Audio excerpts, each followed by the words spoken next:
Well, we have hot-footed it from Lurgan across to Belfast, playing for the future academy here. We're at Girdwood Community Hub in North Belfast, usually at the Dub, but obviously you've moved things. Today, Mark Cromie's with me, the coach of basically this academy. How are the boys getting on? Yeah, it was great. Last week we were off because of the weather, so it's been great. We're usually over at the Dub, but they cancelled, so we're glad to get something on today for the boys. Yeah. We're just having a wee match day for them today, just as the final session of the year before they have a break, and then we'll be back in again in January. Yeah. Now tell me about yourself and your involvement with Playing for the Future and how it all came about. I've been involved now, I think this is now my third season involved. It was Ryan Prentice got me involved, just asked me to come down and take some sessions. And now I'm overseeing as the head coach of the Belfast Centre. I've basically been here since we started. We went through the trial process a few years ago when we set up the Belfast Centre.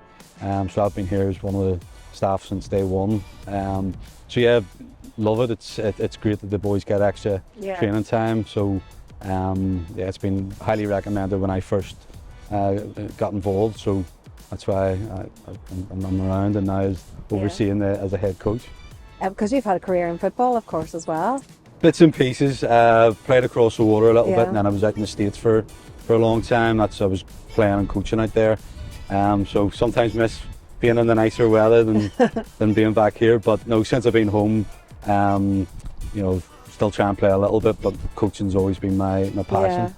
And the sense of community that this particular academy has is all about bringing different clubs together and different boys together who maybe wouldn't socially be, with each other. Correct. They're all from different clubs, different backgrounds. They come with us on a Sunday. Don't know some of them. We've actually got a few new players in today. The recruitment team's been out working, getting a few new faces in. So yeah, they all come in. They're thrown in together every Sunday in their age groups, and then we work with them on an individual and a collective basis. But yeah, they're just from all different backgrounds, and they probably play against each other on a Saturday, and then they're coming in on a Sunday to train with each other. So sometimes a wee bit of a rivalry after the play a match on a Friday or Saturday. But no, it's all done in good spirits. Of course. And the Belfast Youth Cup, of course, they'll be looking towards playing in that and the competitiveness of that. Yes, most of the local clubs, it's one of the probably most supported local tournaments. So we're looking forward to having another successful year of that in the summer. But yeah, all the clubs, they'll sign up. I know we've got Linfield, Cliftonville, a few others that have Glenavon have already signed up, and then a few more in the works. But yeah, they're all looking to get into that tournament, and has anything be the best in the country. In terms of player development, what have you seen as a coach with some of the boys that have come along to Playing for the Future? Yeah, we've actually got a few boys now who've moved on and with the Club NI setup. So for us, it's a great platform for them to come in, train with us. We give them extra contact time. Obviously, they train with their clubs 2-3 nights a week during the week, but then they come extra sessions with us. We work a lot in their technical and tactical side of the game, as I say, individually more than anything. We leave the team stuff with their clubs. But yeah, it's a good platform and just extra contact time for them to continue their development as players. And the discipline side of things, we're hearing from Keith O'Hara that helps with the discipline, really working with them, with the young players. Yeah, I mean, some of them, I'm sure, on a Saturday after their matches, they know that they come on a Sunday morning, so they're not maybe going out running around and out with their friends, or maybe at home and putting their feet up and trying to live like a professional footballer would. You know, looking after the nutrition, health, any knocks and bruises they might have picked up in a match. So they're looking after all that so that they can come in and be sharp on a Sunday morning to train with us. It really is a super setup, and they have some incredible trips coming up. I want you to tell me about Holland and Real Madrid. Yes, so we're planning to take a group to Holland for Easter, and then in the summer we're looking to take a group over to Real Madrid. We took a group to Manchester this past Easter, and both on and off the pitch, it was a great success. The kids getting to know each other, us as staff and coaches getting to know the players slightly differently, because we only get them, as I say, for a Sunday morning for an hour and a half, so you get to see their personalities.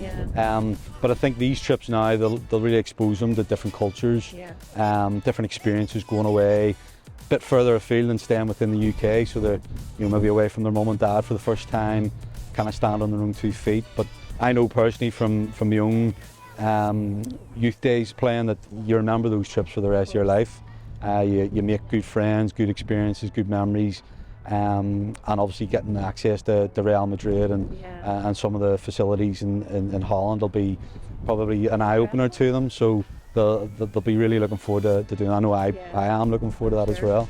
Now, the parents that you've spoken to, have they sort of said that they see a difference in their boys since they've been playing with the academy? Have they got more confidence? Are they more self-assured? Yeah, I think they they grow up a little, especially when they go on the trips as well. They come back and they've grown up a little bit, having to look after themselves for a weekend. But no, in the academies, I think it's just all about more contact time. Like clubs in England across the water, they're training maybe 4 or 5 times a week, whether it's on the pitch, strength and conditioning, all of those like video analysis, all that kind of stuff that our players maybe don't get exposed to from an early age. So it's just giving them more opportunities to be on the pitch, to continue their development. And to feel part of something pretty special?